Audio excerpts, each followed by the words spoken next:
Hello बच्चों, आप लोगों का स्वागत है अपने आपके चैनल रियांश मैथमेटिक्स में। आज बच्चों हम लोग क्या करेंगे, यूपी बोर्ड का जो क्लास 10 का जो मैथ्स का पेपर है, आज उसको हम लोग कंप्लीट सॉल्व करने वाले हैं। ओके, एंड सारे के सारे सॉल्यूशन विद सॉल्यूशन में आपको आंसर प्रोवाइड कराऊंगा, so you can check it out कि आप कितना स्कोर करने वाले हैं। ठीक है, ये your result. Okay, so let's start. मैंने यहाँ पे कुछ दो एमसीक्यू सॉल्व भी कर दिए हैं and further we will be solving more. Okay, तो लेट्स स्टार्ट। चलिए, पार्ट ए है, इसमें एमसीक्यू है सारे के सारे। इन एमसीक्यू को सॉल्व कर दिया है मैंने। और पहला वाला देखो जरा बच्चों, पहला, in the decimal expansion of 731 upon 625 the number of digits will be. Okay, the number of digits कितने आ रहे होंगे आपके, देखिए। तो इसमें क्या होगा इसका आंसर। इसका पहली बात तो मैं आंसर बताऊं, जो ऑप्शन डी ये इसका करेक्ट आंसर है, यानी 4 आपका सही आंसर। जिन बच्चों ने 4 पर टिक लगाया है ना, वो सही है। इसका सॉल्यूशन वो मैंने प्रोवाइड कर दिया है। देखिए क्या लिखा था, 731 अपॉन 625। आपको 625 को क्या कर देना है, प्राइम फैक्टराइज कर देना है। जितनी पावर आ गई 5 की पावर 4, ठीक है। तो बेसिकली शॉर्ट में तो हम कहते हैं जितनी पावर आ गई उतनी यहाँ पे हमारे पास क्या होंगे, डेसिमल एक्सपेंशन होंगे, मतलब डेसिमल के बाद उतने ही वहाँ पे डिजिट हो रहे होंगे। तो मैंने इसको कैलकुलेट कर दिया, 5 की पावर 4 लिख दी एंड 2 की पावर 4 एंड 2 की पावर 4 से ऊपर नीचे मल्टीप्लिकेशन करा दिया।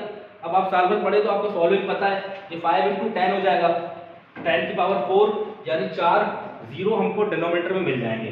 तो इसको हम क्या कर देंगे, फिर इनकी जगह डेसिमल प्लेस कर देंगे।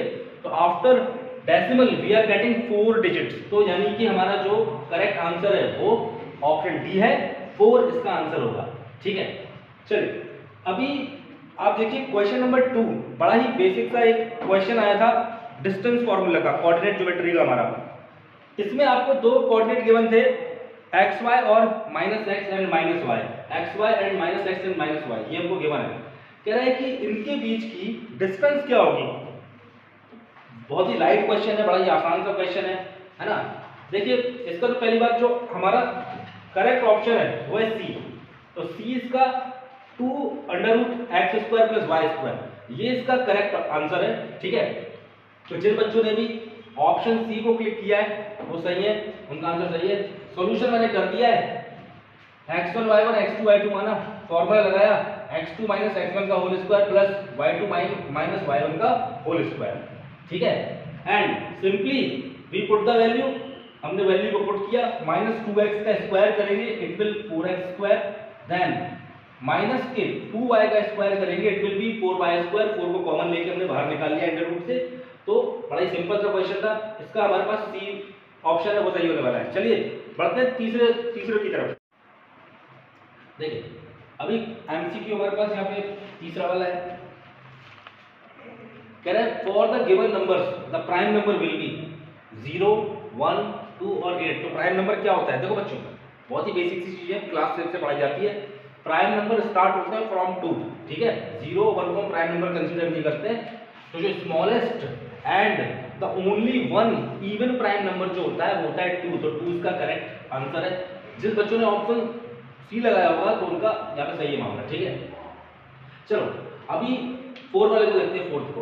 बच्चों यहाँ पे एक थोड़ा सा मुझे प्रॉब्लम आ रहा है इस क्वेश्चन में। देखो क्या हो रहा है, for any positive integer q, q एक पॉजिटिव इंटीजर, एक पॉजिटिव नंबर ले लीजिए, लेट्स सपोज के 2 है हमारे पास q।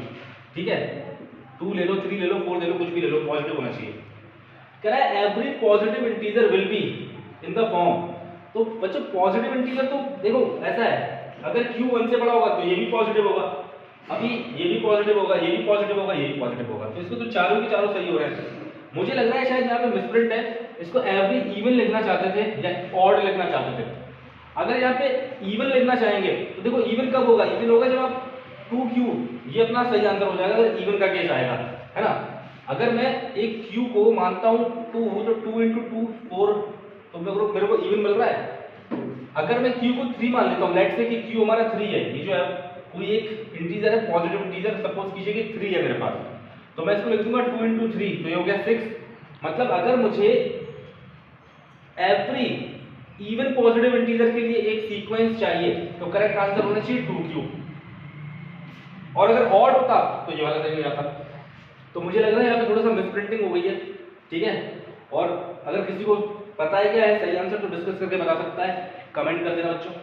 वैसे मेरे हिसाब से ये है, अगर इवन है तो ये, और ऑड है तो ये वाला सही हो जाएगा आपका। ओके चलिए बढ़ते हैं पांचवे की तरफ। पांचवा बड़ा ट्रिग्नोमेट्री का एक बेसिक सा सवाल आ गया है। तो सबसे पहले देखो इसको मैं सॉल्व कर देता हूँ जल्दी से। साइन a प्लस बी बराबर है यहाँ पे √3/2।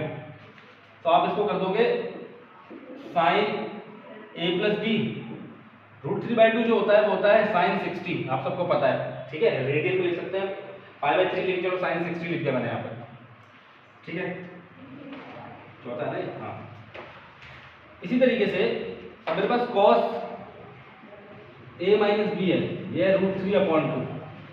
तो cos a माइनस बी हो जाएगा ना √3/2। देखिए ये क्या होता है, cos 30 होता है। अब हम कंपेयर करा देंगे एंगल को एंगल से बच्चों, ट्रिग्नोमेट्रिक टर्म्स दोनों तरफ बराबर हो गए, कंपेयर करा देंगे। तो a प्लस बी हमारे पास आ गया है 60, a माइनस बी हमारे पास आ गया 30 डिग्री, ठीक है। दोनों इक्वेशन को साइमल्टेनियसली सॉल्व कर देना आप। तो इधर देखो a प्लस बी हमारे पास यहाँ पे 60 है, a माइनस बी यहाँ पे हमारे पास 30 है, दोनों को सॉल्व करेंगे तो ये 2a हो गया 90, यानी एंगल a मेरे पास कितना आ रहा है 45 डिग्री आ रहा है। मैं यहाँ पे पुट कर दूंगा 45 को, तो ये मुझे मिल जाएगा 15 मिल जाएगा, ठीक है 15। एंगल b कितना आ गया 15। तो यानी कौन सा ऑप्शन इसमें 45 और 15, यानी हमारा जो ऑप्शन ए है ये करेक्ट है, ठीक है। चलिए बढ़ते हैं नेक्स्ट क्वेश्चन की तरफ। अभी 6th वाला एमसीक्यू देखो, कह रहा है find the value of 1 minus tan square theta upon 1 plus tan square theta. तो एक सिंपल सा क्वेश्चन है, आपको कुछ भी नहीं करना था, सिर्फ इसमें वैल्यू पुट करनी थी। tan 30 होता है 1/√3, मैंने सॉल्व करके रखा है। 1 माइनस 1/√3 का स्क्वायर अपॉन 1 प्लस 1/√3 का स्क्वायर कर दिया बच्चों। सॉल्विंग आपको पता है, स्क्वायर हटेगा, स्क्वायर से जो है 1 का स्क्वायर 1, और देखो स्क्वायर से रूट हट जाएगा ऊपर से। लाइक सेम कैलकुलेशन करी हमने, एलसीएम वगैरह लेके काटा, इसका करेक्ट आंसर है 1/2। तो जिन बच्चों ने ऑप्शन बी लगाया है 1/2 वो उनका सही है, ठीक है। चलते हैं 7th एमसीक्यू की तरफ। ये आपका आया हुआ है क्वाड्रेटिक इक्वेशन से।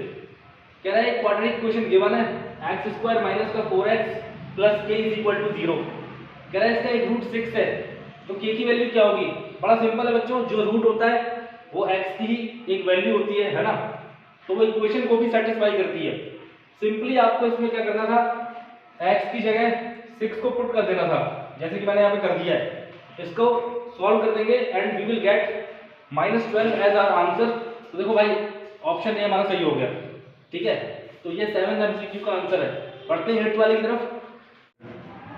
चलिए क्वेश्चन नंबर 8 देखते हैं एमसीक्यू का। बड़ा सिंपल क्वेश्चन है, कह रहा था sum of two numbers is 24 and one of them is twice of other. दो नंबर है उनका सम है 24 और एक दूसरे का ट्वाइस है। तो बड़ा आसान बच्चों जैसा क्वेश्चन था ना। तो सबसे पहली बात तो देखो इसका जो ऑप्शन है वो है पहला वाला, 16 और 8 आंसर आ रहा है। कैसे आ रहा है ये सॉल्यूशन कर दिया है कि एक नंबर यदि x है तो दूसरा है 2x क्योंकि ट्वाइस है उसका, and if we are adding them तो ये 24 हो जाता है। सो कंक्लूड कर लेंगे x की वैल्यू क्या आ रही है, we are putting the value of x here and there. 16 और 8 इसका आंसर आ गया, एकदम बिल्कुल बच्चों ऐसा क्वेश्चन ना। चलो एमसीक्यू क्वेश्चन नंबर 9 देखते हैं एमसीक्यू का। कह रहा था area of two similar triangles are in ratio 81 and 121। The ratio of their corresponding sides हमको बतानी है बच्चों। देखो बड़ा सिंपल सा है, इसमें लग रही है थ्योरम। अगर दो ट्रायंगल आपस में सिमिलर हैं, ठीक है, तो उनकी जो एरियाज का जो रेशियो होता है वो करस्पॉन्डिंग साइड्स के रेशियो के, ठीक है, करस्पॉन्डिंग साइड्स के स्क्वायर के रेशियो के बराबर होता है। यहाँ पे थ्योरम मैंने लिख दिया है। तो इसका जो करेक्ट आंसर आ रहा है वो 81 और 121 आएगा। कैसे, देखो इधर पे आप रख दो एरिया ऑफ एबीसी 81, इधर पे रख देना 121, स्क्वायर इधर पे आएगा, स्क्वायर रूट में कन्वर्ट हो जाएगा AB अपॉन PQ। तो देखो √81 9 हो जाएगा एंड √121 कितना हो जाएगा 11 हो जाएगा। तो यानी कि यहाँ पे जो करेक्ट ऑप्शन है वो हमारा ए है। तो 9 रेशियो। चलिए अब बढ़ते बच्चों एमसीक्यू नंबर हमारा क्वेश्चन नंबर 10 है। कह रहा है perpendicular is drawn from the vertex to the base of a equilateral triangle of side a. The measure of perpendicular will be. बड़ा सिंपल सा क्वेश्चन है ये भी, आप सबसे पहले एक इक्विलेटरल ट्रायंगल को ड्रॉ कर लेना जिसकी साइड ए और ए एज्यूम कर ली हमने, ठीक है। अब बच्चों मैं डाल रहा हूँ परपेंडिकुलर। अब परपेंडिकुलर डालते हैं तो परपेंडिकुलर इक्विलेटरल ट्रायंगल का परपेंडिकुलर उसका मीडियन भी होता है। तो जो सामने वाली साइड है ए, इसको इसने 2 पार्ट्स में डिवाइड कर दिया, a/2 और a/2। तो हम इस पर्टिकुलर ट्रायंगल में देख रहे होंगे ABD में, ये मैंने जो कैलकुलेशन कर रखी है। तो हम यहाँ लगा देंगे पाइथागोरस थ्योरम। भाई 90 के सामने की हाइपोटेन्यूज होती है साइड, तो AB का स्क्वायर बराबर हो जाएगा किसके, परपेंडिकुलर AD के स्क्वायर और प्लस BD के स्क्वायर के। ये तो हो गया AB, A पुट कर दिया।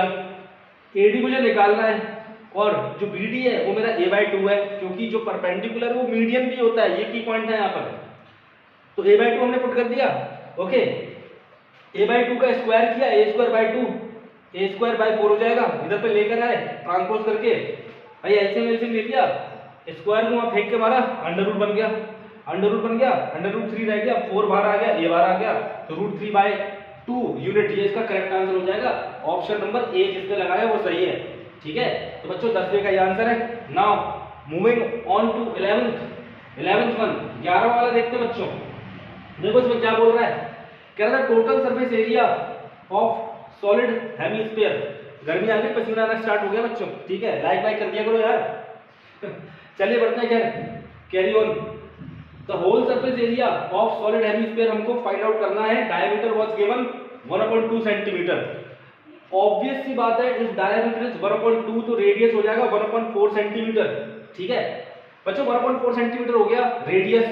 Total surface area of hemisphere, एक कटोरी है, एक तरबूज काटा है मैंने, तरबूज, तो उसका जो टोटल सरफेस एरिया होगा, तो जो कर्व आया कर्व वाला वो हो गया 2πr², और फ्लैट हो गया हमारा सर्कुलर, तो वो हो जाएगा πr², यानी 3πr²।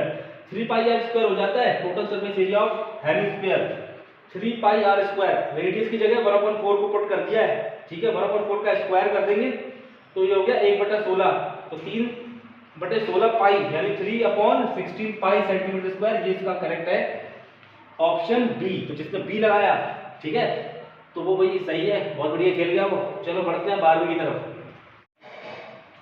चलो अब चलते हैं क्वेश्चन नंबर 12 MCQ। कह रहा है एक आर्क ऑफ द सर्किल, ठीक है, an arc of a circle of radius 6 centimetre subtend an angle of 60 degree at the centre. देखो ये आर्क है, ठीक है, नाम दे दूं उसका, पेपर कर गया क्या, चलो कोई बात नहीं, AB, ये आर्क है बच्चों। आर्क AB सेंटर पे एंगल सबटेंड कर रही है 60 डिग्री का, यानी ये सेंट्रल एंगल है ये, ठीक है। कह रहा है इसकी रेडियस है 6 सेंटीमीटर, तो ये जो सेक्टर है इसका एरिया क्या होगा। पहली बात तो आंसर मैच कराना, तसल्ली हो जाएगी आपको। करेक्ट ऑप्शन है इसका सी, 6 पाई सेंटीमीटर स्क्वायर इसका करेक्ट आंसर। जिसने भी टिक किया है सही है भाई। कैसे, तो ये सॉल्यूशन भी प्रोवाइड है। एरिया ऑफ सेक्टर क्या होता है, it is central angle upon 360, यानी थीटा अपॉन 360 इंटू πr² ले लेना है आपको। थीटा हमको 60 गिवन था, थीटा की जगह 60 रख दिया, 60 degree upon 360 into pi, radius की जगह 6 रख दिया है। सिंपल कैलकुलेशन की है, 6 का स्क्वायर हो जाएगा 36 से ये कट जाएगा 10 टाइम, एक जीरो कैंसिल हो गया, 6 पाई एकदम करेक्ट आंसर आ चुका है। ये जिसने भी टिक कर रखा हुआ है ये बच्चों सही है। अब देखो 13 वाला, इससे वाहियात कुछ हो सकता है कि क्लास 10 में तुमको सिर्फ और सिर्फ पाइथागोरस थ्योरम प्रूव करने को आ रही है। कितना मतलब लाइक प्रूविंग भी नहीं, प्रूविंग तो खैर बड़ी बात हो जाएगी। एक सिंपल सा क्वेश्चन आया है, इसका तो आंसर ही देख लो यार, 6 सेंटीमीटर, इसको मैं क्या समझाऊं, है ना। तो इसका जो ऑप्शन बी है that is your correct answer. चलो बढ़ते हैं नेक्स्ट क्वेश्चन की तरफ। सॉल्विंग यहाँ पर पड़ी हुई है, देख लीजिएगा। बढ़ते हैं 14 क्वेश्चन की तरफ। ओके, अब क्वेश्चन नंबर 14 है MCQ का। देखिए बच्चों, ये पाइथागोरस का क्वेश्चन आ गया, ये भी एक ऐसा क्वेश्चन आ चुका है, बस आपको AB के टर्म में इसको सॉल्व करना है। कहता median of side AB of an equilateral triangle ABC is CD। तो जो मीडियन है ना, देखो ये ABC मैंने बना दिया एक ट्रायंगल, तो AB पर हमने मीडियन ड्रॉ किया है CD। अब मैंने आपको बताया जो मीडियन होता है किसी भी इक्विलेटरल ट्रायंगल का, तो वो उसका क्या होता है, वो उसका एल्टीट्यूड भी होता है ना, एल्टीट्यूड भी होता है, और अगर एल्टीट्यूड है तो मीडियन भी होता है। एक ऐसा क्वेश्चन आया था, वहाँ पे एल्टीट्यूड गिवन था, हमने मीडियन मान के कर लिया था। खैर चलिए, एल्टीट्यूड भी होता है तो ये 90 डिग्री बना देगा यहाँ पे CD। अब देखो भाई, क्योंकि हमारे जो हमारा क्वेश्चन है उधर पे AB जो है ऑप्शन में दिख रहा है आपको, तो ए बी के टर्म में मानना है। साइड ए बी हो गई, अब इक्विलेटरल ट्राइंगल है तो ए बी सारी साइड ए बी मान लो। मीडियन है, इसको कर देगा ए बी बाई 2, और इसको भी देखो ये ए सी है, इसको भी ए बी मान लेते हैं। कुछ नहीं, सिंपल आपको फिर ए डी सी जो ट्राइंगल है यहाँ पे पाइथागोरस थ्योरम लगा देनी है।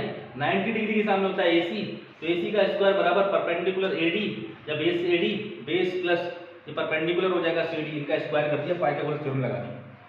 वैल्यू पुट करी, ए पहले मैंने ए एज्यूम कर लिया था तो ए मान के कर दी, लेकिन बाद में देखा है कि भाई ए को तो हमें क्या मानना है, ए बी, हर एक साइड को ए बी मानना है, तो ए बी रख दे रहे हो, वहाँ पे कोई इशू वाली बात नहीं है। जहाँ से एलसीएम लेकर इसको सॉल्व कर देंगे तो ए की जगह ए बी पुट कर देना है आपको लास्ट में, 3ab² तो इसका जो करेक्ट ऑप्शन है वो बी वाला है, 3/4 ए बी का स्क्वायर। तो 14 पे जितने टिक किया है उसका सही है। करते हैं 15 क्वेश्चन। देखो ये भी बहुत, ये तो लाइक फॉर्मूला बेस्ड क्वेश्चन है भाई। मीन होता क्या है, मीन होता है sum of observation upon number of observation. तो सम कैसे निकलेगा, सम निकलेगा आपका mean into number of observation से मल्टीप्लिकेशन करा देना है। तो यहाँ पे हमको नंबर ऑफ पर्सन गिवन थे, तो हमने क्या किया, सम बराबर mean into number of person कर दिया, मीन रख दिया 45.6, नंबर ऑफ पर्सन 12 है, तो टोटल वेट कितना है, मीन वेट हमको गिवन था, मल्टीप्लिकेशन करके आंसर आ गया, बस खत्म कहानी। 547.2 kg ये हमारा आंसर है, ऑप्शन सी इसमें सही है। ठीक है, चलो आसान से क्वेश्चन थे बहुत, बढ़ते हैं नेक्स्ट क्वेश्चन की तरफ। चलिए क्वेश्चन नंबर 16, बहुत ही आसान क्वेश्चन आ गया है बच्चों, मीन का। ठीक है, आपको अर्थमेटिक मीन गिवन है 5, डेटा है 3, 4, 6 एंड x, कह रहा है x की वैल्यू क्या होगी, है ना, एकदम निहायत ही तो एकदम इजी क्वेश्चन है। मीन बराबर हो जाएगा sum of observation upon number of observation. भाई मीन था कितना, 5, रख दिया 5, सम कर देना ऑब्जर्वेशन का, 3, 4, 6 x के 1 इनको सम कर दो, नंबर ऑफ ऑब्जर्वेशन 1, 2, 3, 4 यहाँ पे रख देंगे डिनोमिनेटर में, मल्टीप्लाई करो, क्रॉस मल्टीप्लाई करा दोगे 20 हो जाएगा, और इसका आंसर 7 है, तो एकदम क्लियर क्वेश्चन है, ऑप्शन सी आंसर 7 इसका करेक्ट है। चलिए 17 बच्चों, यहाँ पे डिस्क्रिमिनेंट निकालना है आपको, है ना, तो हमें डी को फाइंड आउट करना है, व्हाट इज डी। अच्छा डी का पहले तो करेक्ट ऑप्शन भी डी है पहली बात तो, ठीक है, इसका आंसर है 5, तो डिस्क्रिमिनेंट कितना 5 आ रहा है, जिसने ऑप्शन डी लगाया वो सही है। निकलेगा कैसे, वो सामने रखा है आपके, x² -1 बराबर x कर देंगे, यहाँ पर लेके आए x को माइनस का हो गया, quadratic question ax² + bx + c से कंपेयर करा दिया, a बराबर 1, b बराबर -1, c बराबर -1। ठीक है, देख लो आप, a बराबर 1, b क्या है, x का कोएफिशिएंट -1 और c भी जो कांस्टेंट है वो -1 है। इसको केवल फॉर्मूले पुट किया डिस्क्रिमिनेंट के, जो कि होता है d बराबर b² - का 4ac, तो इस फॉर्मूले में हमने इसको बच्चों पुट किया, सॉल्व करके 5 आंसर आ जा रहा है, तो इसका करेक्ट जो ऑप्शन है वो हमारा 5 है। ठीक है, डी हमारा इसका करेक्ट ऑप्शन है। चलिए बढ़ते हैं नेक्स्ट क्वेश्चन की तरफ। चलो अब बढ़ते हैं क्वेश्चन नंबर 18 की तरफ। कहता था area of rectangular field is 30 metre square if its length is 1 metre greater than its breadth. देखिए इसकी ब्रेथ से ये जो है इसकी लेंथ है वो 1 मीटर ग्रेटर है, तो ठीक है भाई, कह रहा क्या क्वाड्रेटिक क्वेश्चन बनेगी, मतलब इसको सॉल्व भी नहीं करना है, हमें सिर्फ और सिर्फ क्वाड्रेटिक क्वेश्चन बनानी है।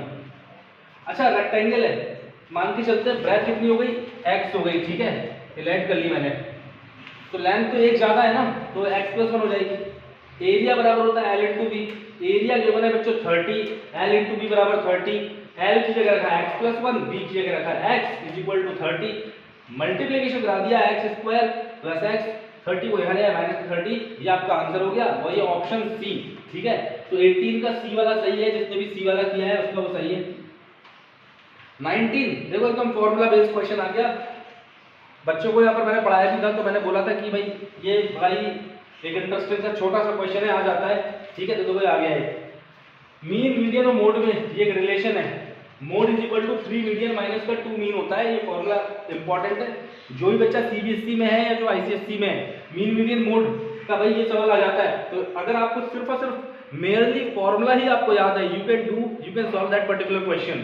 ठीक है, तो फॉर्मूला भाई फॉर्मूला जान है यहाँ पे, देखो जरा, मीन गिवन है 26.1, मीडियन गिवन है 25.8, मोड हमको फाइंड आउट करना है। ओके, फॉर्मूला देख लो भाई, ये स्वीट सिंपल सा फॉर्मूला है हमारे पास, मोड होता है 3 times of median minus 2 times of mean. आपको सिर्फ और सिर्फ कुछ नहीं करना, वैल्यू को पुट कर देना है एंड सॉल्यूशन के बाद भाई आंसर मिल जाएगा 25.2। करेक्ट ऑप्शन हो जाएगा सी वाला 25.2। जिसने लगाया वो सही है। अभी लास्ट एमसीक्यू है ये, ठीक है। तो 20 नंबर का देखो पूरा का पूरा हम लोगों ने यहाँ पे सॉल्यूशन अभी प्रोवाइड करके रखा हुआ है। लास्ट क्वेश्चन देखो, the measure of central tendency is, इसका क्या होना चाहिए? Frequency, cumulative frequency, class interval या मोड। ठीक है, देखो बच्चों, measure of central tendency, central tendency का मतलब हो गया कोई भी ऐसी एक पर्टिकुलर वैल्यू डेटा जो कि पूरे के पूरे ऑब्जर्वेशन को या डेटा को रिप्रेजेंट करता है। तो वो तो मीन, मीडियन और मोड, तीन चीजें पढ़ाई जाती है, मीन, मीडियन और मोड। बाकी के तो उसकी सब एलिमेंटल चीजें हैं वो आती हैं, जैसे frequency, cumulative frequency, class interval. तो इसका करेक्ट जो होगा वो मोड होगा, ये सही है। ठीक है, देखो थोड़ा गड़बड़ हो गया, कोई बात नहीं, ऐसे है। ठीक है, नेवर माइंड। मोड इसका जो है करेक्ट ऑप्शन होगा। तो ये मैंने अभी आपको 20 एमसीक्यू के सॉल्यूशन प्रोवाइड करा दिए हैं। ठीक है, पार्ट बी बनाते हैं, थोड़ा लंबा हो जाएगा, तुम्हारा मन ही नहीं होगा फिर इसको देखने के लिए। तो उसमें क्या, जो सेक्शन जो बी है उसके सारे के सारे क्वेश्चन विद सॉल्विंग में देने वाला हूँ आपको। ठीक है, लेकिन यहाँ पर देखिए सारे के सारे एमसीक्यू हमारे डन है। आई होप बच्चों ने अच्छा किया हो, बड़ा ही आसान थे क्वेश्चन। तो ठीक है, मिलते हैं नेक्स्ट वीडियो में। ठीक है, चलिए टेक केयर, अपना ध्यान रखिए, बाय, टेक केयर।